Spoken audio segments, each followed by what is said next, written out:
बिस्मिल्लाहिर्रहमानिर्रहीम, अस्सलाम वालेकुम नाज़रीन, आप YouTube चैनल देख रहे हैं। मैं इमरान खान। कुछ आम खबरें हैं, मैं आपके साथ शेयर कर देता हूँ। सबसे पहले तो ये है कि अली अमीन गंडापुर साहब ने बाकायदा अनाउंस कर दिया है कि एतवार वाले दिन, ये जो एतवार अब आ रही है 29 को, एतवार वाले दिन मियाँ वाली में जलसा करेगी पाकिस्तान तहरीक इंसाफ, और जुमे को पूरे पाकिस्तान में पाकिस्तान तहरीक इंसाफ एहतजाज करेगी, एहतजाजी मुजाहरे होंगे जिनके अंदर अदलिया के साथ यकजहती होगी। इमरान खान साहब की आजादी के लिए तहरीक चल रही है, अदलिया की आजादी और बहाली के लिए तहरीक चल रही है। जो कुछ भी अदलिया के साथ हो रहा है या ये हुकूमत कर रही है, 6 जजेस ने खत लिखकर बताया कि हमारे साथ क्या हो रहा है, किसी किस्म का कोई एक्शन नहीं है, और जजेस अपनी स्पेस को रीगेन करना चाहते हैं।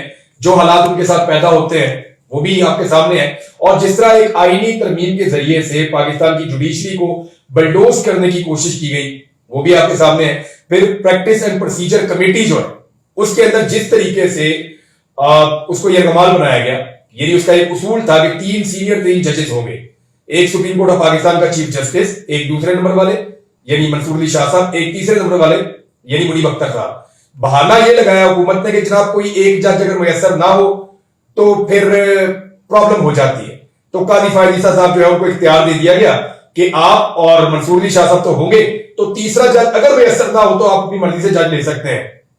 तो काजी साहब को तीसरा जज मंसूर अली शाह साहब के बाद तीसरा जज उन्हें मुनीब अख्तर साहब को ही रखना चाहिए था, लेकिन काजी साहब ने फौरी तौर पे अपनी मर्जी के एक जज साहब, और ये वो जज साहब है जिन्होंने मखसूस नशिस्तों के फैसले में तफसीली फैसला आने से पहले इन्होंने एक इख्तलाफी नोट लिख दिया था, और काजी फायद ईसा साहब जो है वो उन्होंने उनको लागे कमेटी का हिस्सा बना दिया। अब काजी फायद ईसा साहब की यहां पे ग्रिप है।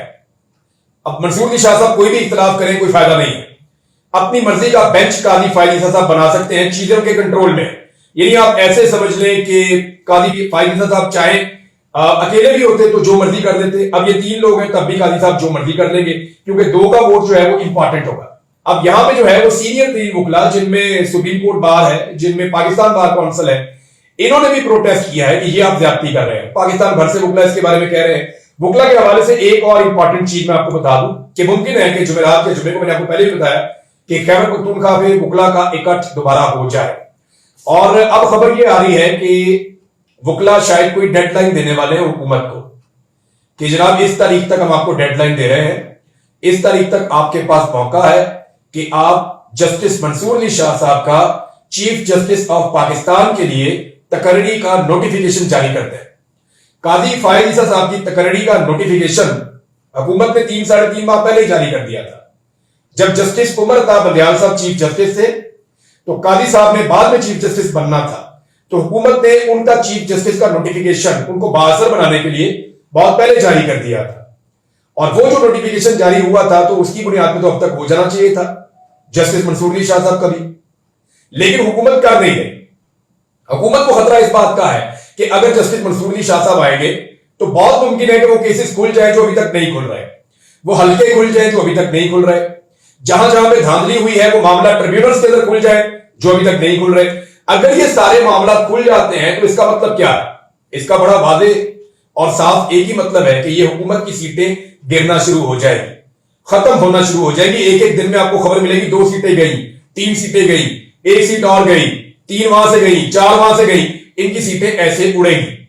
ये हुकूमत अभी तो 2 के चक्रों में है ना, इनकी सादा अक्सरियत नहीं बचेगी, और जब इनकी सादा अक्सरियत नहीं बचेगी तो फिर क्या होगा? पाकिस्तान या तो दोबारा इलेक्शन की तरफ जाएगा, या तो पाकिस्तान दोबारा इलेक्शन की तरफ जाएगा। इतने मुतनाज़ इलेक्शन के बाद मौलाना फजल रहमान साहब क्या कह रहे हैं ये देख लें आप। मौलाना साहब कहते हैं यार हमने तो थोड़ा बहुत मुसव्वदा पढ़ा, और मुसव्वदा पढ़ने के बाद समझ आई कि ये हुकूमत क्या करने जा रही है, तो इस बुनियाद पे हमने इनकार कर दिया हुकूमत को, जनाब आपने जो मुसव्वदा लिखा है वो गलत है।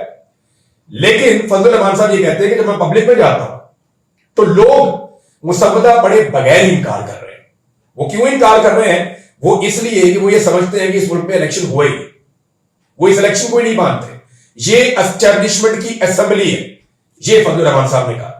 मुल्क में इलेक्शन नहीं हुए, अवाम की नुमाइंदगी ही नहीं है, अवाम इस मुल्क में होने वाले इलेक्शंस को मानते ही नहीं है, असेंबली को नहीं मानते, तो इसके साथ कानून साजी कैसे हो सकती है? तो फजल रहमान साहब ने तो लगता है अपनी कश्तियां जला दी। तो मौलाना फजल रहमान साहब ने तकरीबन अपनी कश्तियां जला दी हैं, और उनके कश्तियां जलाने के बाद उनका तो वापस आना मुश्किल लगता है। लेकिन 2 बंदे मौलाना फजल रहमान साहब की पार्टी में ऐसे हैं जो फ्लोर क्रॉसिंग कर सकते हैं, यानी वो मौलाना साहब की मर्जी के बगैर कौमी असम्बली में जाके वोट डाल सकते हैं। इसी तरह 2 सेनेटर भी मौलाना साहब की पार्टी में ऐसे हैं जो मौलाना साहब की मर्जी के खिलाफ जाकर दूसरी तरफ वोट डाल सकते हैं। तो सेनेट में अगर हुकूमत सारे बंदों को भी अपने साथ मिला लेती है तो हुकूमत 62-63 पे पहुंच जाएगी, यानी कुछ ना कुछ करके सेनेट में हुकूमत अपनी मेजॉरिटी हासिल कर सकती है। वो कैसे? 58 उनके पास हो जाते हैं एएनपी को मिलाकर। 2 अगर वो अख्तर मेंगल साहब के 2 बंदे साथ मिला लेते हैं तो उनके पास 60 हो जाते हैं। 1 उनके पास अगर कामिल अली आगा मिल जाते हैं तो 61 हो जाते हैं। और 2 अगर वो फजलुर रहमान साहब के बंदे तोड़ने में कामयाब हो जाते हैं तो 63 हो जाते हैं। लेकिन इसके लिए उनको एक काम करना पड़ेगा और एक वारदात होने वाली है। आप अगर इस्लामाबाद में रहते हैं तो इस्लामाबाद से जो खबरें आ रही हैं या आप खुद जाकर देख सकते हैं कि इस्लामाबाद में सुप्रीम कोर्ट की तरफ जाने वाले जितने एरियाज हैं उनको ब्लॉक कर दिया गया है। वहां पे बहुत बड़े पैमाने पर कंटेनर्स पहुंचा दिए गए हैं। रेड जोन की सिक्योरिटी को इंतहाई टाइट कर दिया गया है। उसकी वजह क्या है? क्योंकि सुप्रीम कोर्ट में कुछ डेवलपमेंट्स होने जा रही हैं और इसके अंदर किसी किस्म की रुकावट नहीं चाहता यह निजाम। डेवलपमेंट क्या होने जा रही है, उसमें रुकावट किस तरह की आ सकती है, ये चीजें मैं आपके सामने रख देता हूं। डेवलपमेंट ये होने जा रही है कि सुप्रीम कोर्ट ऑफ पाकिस्तान ने जो फैसला दिया हुआ था 63A के मुतालिक कि अगर कोई भी रुकन असेंबली अपनी पार्टी की मर्जी के खिलाफ वोट डालेगा तो ना ही वोट काउंट होगा बल्कि उसकी रुकनीयत भी खत्म हो जाएगी, वो डीसीट हो जाएगा, उसको दोबारा इलेक्शन लड़ना पड़ेगा। यह फैसला दिया था 2022 में।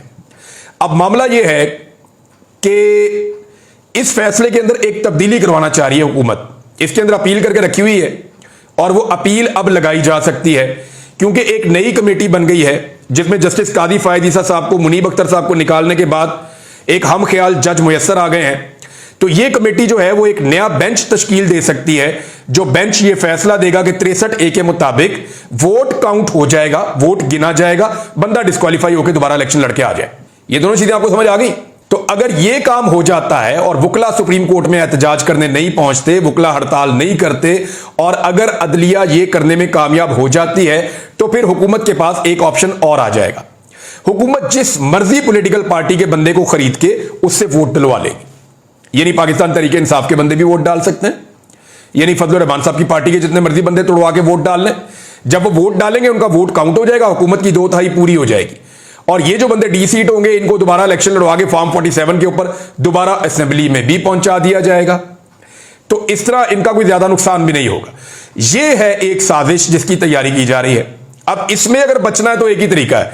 पाकिस्तान तहरीक इंसाफ ने जिन बंदों के ऊपर पाकिस्तान तहरीक इंसाफ को शक है या जिनके ऊपर उनको जरा सा भी शक है, ज्यादातर बंदे जो हैं वो पाकिस्तान तहरीक इंसाफ को पता है कि वो पार्टी को छोड़ेंगे नहीं, वो इमरान खान के साथ गद्दारी या वफादारी नहीं करेंगे। 80% बंदे, बल्कि इससे ज्यादा बंदों के ऊपर उनको पूरा यकीन है। सिर्फ 12 बंदों के ऊपर उनको ज्यादा शक है और 15-16 बंदे ऐसे हैं जिनके ऊपर कम शक है। तो टोटल मिला के ये 15-16 बंदे ही हैं जिनके ऊपर पाकिस्तान तहरीक इंसाफ के लोगों को या उनकी क़यादत को शक है कि कहीं ये कंप्रोमाइज ना हो जाए या इनके ऊपर ज्यादा दबाव डाल के या इनको अगवा करके या इनके घर वालों को अगवा करके या इन्हें मजबूर करके इनसे वोट ना ले लिया जाए। अब इसके लिए पाकिस्तान तहरीक इंसाफ स्ट्रेटेजी बना रही है कि इन बंदों का क्या करना है और इन बंदों का क्या करना है। इस हवाले से पाकिस्तान तहरीक इंसाफ एक बड़ी अहम मीटिंग करने वाली है क्योंकि अगर तो ये 63A के मामले में अगर हुकूमत अपनी मर्जी का फैसला ले लेती है सुप्रीम कोर्ट ऑफ पाकिस्तान से एक हम ख्याल बेंच बनवा कर, तो फिर आप याद रखिएगा मेरी ये बात कि फिर फौरी तौर पे दोबारा आईनी तरमीम पेश की जाएगी और उस आईनी तरमीम में वोट भी ड्रामाई अंदाज में पूरे हो जाएंगे और फिर कादी फायद ईसा साहब जो चाहते हैं या हुकूमत जो चाहती है कादी फायद ईसा साहब के बारे में वो भी हो जाएगा। अब इस पे तहरीक इंसाफ को स्ट्रेटेजी बनानी है। मैं अभी आपके साथ शेयर नहीं कर रहा, कुछ चीजें मुझे पता भी हैं लेकिन आपको मैं बाद में बताऊंगा। अली अमीन गंडापुर साहब ने एक तो ऐलान कर दिया, दूसरा उन्होंने कहा जी कि अदलिया निशानदेही करे और बताए कि आपके ऊपर दबाव कौन डालता है, पूरी कौम आपका साथ देगी, गुलामी बर्दाश्त नहीं करेंगे। 47 की हुकूमत और उसके किसी गैर आईनी तरमीम को नहीं मानते और ना ही गैर आईनी तरमीम वाली अदालत को मानते हैं। इमरान खान की रिहाई तब होगी जब यह अदलिया आजाद होगी और अदलिया की आजादी के लिए वो कह रहे हैं जी हम तहरीक चला रहे हैं। अली अमीन गंडापुर साहब ने और भी बहुत सारी बातें की लेकिन यहां पे एक नया प्रोपेगेंडा जो इमरान खान साहब के खिलाफ किया जा रहा है। 2 कार्ड दोबारा इस्तेमाल किए इस हुकूमत ने। एक कार्ड इस्तेमाल किया इन्होंने मजहब का और दोबारा से कुछ टॉक शोज के अंदर या इधर उधर अब आप आवाजें सुन रहे हैं कि मजहब कार्ड इमरान खान के खिलाफ दोबारा इस्तेमाल करना शुरू कर दिया गया है और दूसरा इसराइल के साथ इमरान खान को जोड़ा जा रहा है। जैसे ही इसराइल के साथ इमरान खान को जोड़ने की कोशिश की गई एक आर्टिकल का हवाला देकर, और उस आर्टिकल में कहीं किसी ने यह नहीं कहा कि इमरान खान इसराइल का हमायती है, या इमरान खान इसराइल को तस्लीम करना चाहता है, या इमरान खान इसराइल को तस्लीम करने के लिए रास्ता बना रहा है। इस आर्टिकल को किसी ने भी अगर पढ़ा है, यानी अव्वल तो ये पढ़ते ही नहीं है, लोग बगैर पढ़े ही नारे लगाते हैं। मैंने पूरा आर्टिकल पढ़ा, 2 दफा पढ़ा। मैंने कहा मैं देखूं इसमें कहां लिखा हुआ कि इमरान खान इसराइल को तस्लीम करना चाहता है, तो कहीं भी नहीं लिखा हुआ। और इमरान खान की पार्टी ने उस वक्त से लेकर अब तक मेरे ख्याल में दर्जनों इमरान खान साहब के स्टेटमेंट्स और उनके ट्वीट्स ये निकालकर उन्होंने वायरल कर दिए सोशल मीडिया पे, जो इमरान खान साहब ने इसराइली पॉलिसियों और उनके जुल्म के खिलाफ बार बार आवाज उठाई हुई है। तो ये तो जनाब बड़ा क्लियरली मैं आपको बता देता हूं। एक और चीज आपको आज मैं बताता हूं, इमरान खान साहब के ऊपर एक्चुअली दबाव कब आया था कि आपने इसराइल को तस्लीम करना है या इसराइल के लिए हालात को नॉर्मलाइज करना है। 2 दबाव थे इमरान खान के ऊपर। एक तो मोदी के साथ बातचीत करने का, उसको पाकिस्तान में दावत देने का, तो इमरान खान साहब ने वो कैटेगोरिकली इनकार किया कि जी मैं नहीं करूंगा और ना मैं ये करना चाहता हूं। दूसरा, इसराइल के साथ चीजें नॉर्मलाइज होनी चाहिए, कुछ ताल्लुकात बनने चाहिए, बैकडोर चैनल ही बन जाए, ये जो है मुतालबा इमरान खान साहब से किया जाता था। तो इमरान खान साहब ने इसके ऊपर जो मौकिफ लिया था, ये मैं आपको बताऊं, 15 सितंबर 2020 को यूएई ने और बहरीन ने, इन 2 मुल्कों ने 15 सितंबर 2020 को इसराइल को तस्लीम कर दिया था, हालात को नॉर्मलाइज कर दिया था उनके साथ। इसको डील ऑफ द सेंचुरी भी कहा गया था अमेरिका की जानिब से। उस दौर में इमरान खान साहब के ऊपर बहुत दबाव डाला गया था। इवन दोस्त मुसलमान मुल्क हैं, वहां से भी दबाव आ रहा था कि आप भी इसराइल के साथ हालात को नॉर्मलाइज करें। उस वक्त जनरल बाजवा सहाफियों को बुलाकर इसी चीज की तरगीब देते थे, और पाकिस्तान की उस वक्त की एस्टेब्लिशमेंट इमरान खान साहब पे दबाव डाल रही थी। अब मैं बताता हूं, मैंने इमरान खान साहब से उसी साल में यह क्वेश्चन पूछा था, और मैंने उनसे इंटरव्यू करते हुए यह बात पूछी, और इंटरव्यू के बाद मैंने दोबारा उनके साथ बैठकर एक कमरे में यह बात पूछी। मैंने कहा खान साहब मुझे बताएं कि आपके ऊपर क्या दबाव है। तो उन्होंने बड़ी बेजारी का इजहार किया। उन्होंने कहा यार ये बुज़दिल है, ऐसे करके उन्होंने एक लफ्ज बोला था। और मैंने कहा क्या हो गया, मुझे बताएं एक्चुअली क्या चल रहा है। तो इमरान खान साहब ने उस वक्त मुझे बताया था कि वाकई हमारे ऊपर दबाव है, लेकिन मैं किसी सूरत भी इसराइल को तस्लीम नहीं करूंगा। तो मैंने वहां पे एक लुकमा दिया, मैंने कहा खान साहब इसमें पब्लिक प्रेशर का आपको, उन्होंने कहा यार पब्लिक का प्रेशर तो तब है जब मैं मानूंगा। भाई मेरा अपना जमीर नहीं मानता, मैं खुद कभी ये करना ही नहीं चाहता, मैं ये कर ही नहीं सकता, मैं अपने अल्लाह को क्या मुंह दिखाऊंगा। वो एक्चुअली इमरान खान साहब ये कहते थे। तो वो इसके मामले में बहुत क्लियर थे। अगर आपको कोई भी ये कहे कि इमरान खान किसी भी सूरत में इसराइल को तस्लीम करने वाले थे या कश्मीर के ऊपर सौदा करने वाले थे, तो ये जिसको कहेंगे ना सेंचुरी का झूठ होगा, बेहतरीन किस्म का ये झूठ होगा। क्योंकि इन 2 चीजों की इमरान खान ने कीमत चुकाई है, और पाकिस्तान में बेशुमार लोग इसके गवाह हैं। और इस्लामोफोबिया के खिलाफ जो उन्होंने आवाज उठाई, उसके ऊपर अब मुझे कुछ कहने की जरूरत नहीं है। नाज़रीन, एक और खबर अमेरिका से है। शहबाज शरीफ साहब अमेरिका तशरीफ ले गए। वहां पे शहबाज शरीफ साहब ने जाके अक़वाम मुत्तहिदा में खिताब करना है, और उधर जो ओवरसीज पाकिस्तानी है उन्होंने कमर कस ली है। यानी ओवरसीज पाकिस्तानी पहले ही बहुत परेशान है पाकिस्तान के हालात से, जो फस्तायत है यहाँ पे, जो जबर है, जो जुल्म है। जो लोग पाकिस्तान ट्रेवल करके आते हैं उनको एयरपोर्ट के ऊपर परेशान किया जाता है, जो लोग वहां पे रहते हैं उनकी फैमिलीज को यहाँ पे हिरासा किया जाता है, लोग सोशल मीडिया पे अपनी ओपिनियन भी नहीं दे सकते, तो इस तरह के हालात पैदा किए जाते हैं।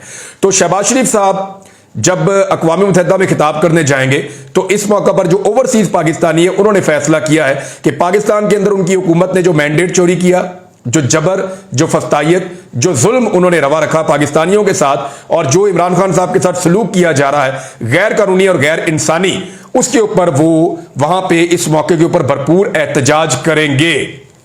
नाज़रीन, एक और चीज मैंने चंद दिन पहले आपको बताया था कि बहुत मुमकिन है कि एक मिनी बजट आ जाए। अब हुकूमत भी उसके इशारे देना शुरू हो गई है, और उसकी वजह आपको मैंने पहले बताई थी कि ये टारगेट अचीव नहीं कर पा रहे।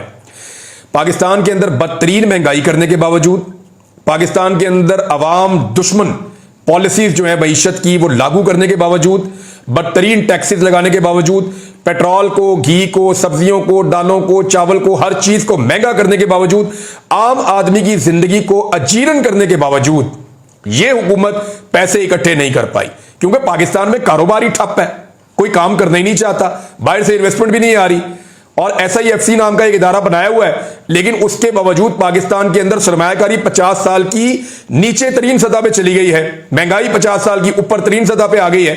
तो इन बदतरीन हालात के अंदर IMF के टारगेट्स पूरे ना करने की वजह से दोबारा से क्योंकि ये मैंने आपको कहा था, एक सेमाई जब गुजरेगी तो हालात बिगड़ जाएंगे और आईएमएफ आपके साथ निगोशिएशंस दोबारा करेगा और दोबारा आपको एक और बजट लाने के लिए कहेगा, ज्यादा मुश्किल शराइत रखेगा, आम आदमी के कंधों पे ज्यादा बोझ डाला जाएगा, तनख्वाहदार तबके को पीसा जाएगा।